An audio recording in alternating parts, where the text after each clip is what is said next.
Hello दोस्तों, हम आ गए आज और एक मोटिवेशन कहानी के साथ जिसका नाम है चिड़िया और किसान। एक गांव में एक किसान रहता था। उसका गांव के बाहर एक छोटा सा खेत था। एक बार फसल बोने के कुछ दिनों बाद उसके खेत में चिड़िया ने घोंसला बना लिया। कुछ समय बीता तो चिड़िया ने वहां 2 अंडे भी दे दिए। उन अंडों में से 2 छोटे छोटे बच्चे निकल आए।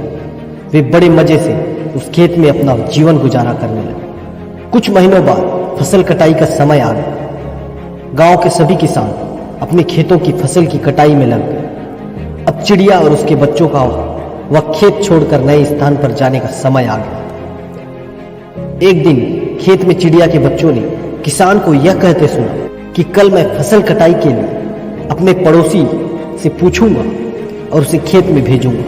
यह सुनकर चिड़िया के बच्चे परेशान हो गए। उस समय चिड़िया कहीं गई हुई थी। जब वो वापस लौटी तो बच्चों ने उसे किसान की बात बताते हुए कहा, माँ, आज हमारा यहाँ अंतिम दिन है। रात में हमें दूसरे स्थान के लिए यहाँ से निकलना हो। चिड़िया ने उत्तर दिया, इतनी जल्दी नहीं बच्चों, मुझे नहीं लगता कि कल खेत में फसल की कटाई होगी। चिड़िया की कही बात सही साबित हुई। दूसरे दिन किसान का पड़ोसी खेत में नहीं आया और फसल की कटाई न हो सकी। शाम को किसान खेत में आया और खेत को जैसा का तैसा देख बुदबुदाने लगा कि ये पड़ोसी तो नहीं आया। ऐसा करता हूँ, कल अपने किसी रिश्तेदार को भेज देता। चिड़िया के बच्चों ने फिर से किसान की बात सुन ली और परेशान हो गए। जब चिड़िया को उन्होंने ये बात बताई तो वह बोली, तुम लोग चिंता मत करो, आज रात हमें जाने की जरूरत नहीं है। मुझे नहीं लगता कि किसान का रिश्तेदार आए। ठीक ऐसा ही हुआ और किसान का रिश्तेदार अगले दिन खेत में नहीं पहुंचा। चिड़िया के बच्चे हैरान थे कि उनकी मां की हर बात सही हो रही है। अगली शाम किसान जब खेत आया तो खेत की वही स्थिति देख बुदबुदाने लगा कि ये लोग तो कहने के बाद भी कटाई के लिए आते नहीं। कल मैं खुद आकर फसल की कटाई शुरू करूंगा। चिड़िया के बच्चों ने किसान की यह बात सुनी। अपनी मां को जब उन्होंने ये बताया तो वह बोली, बच्चों, अब समय आ गया है, ये खेत छोड़ देंगे।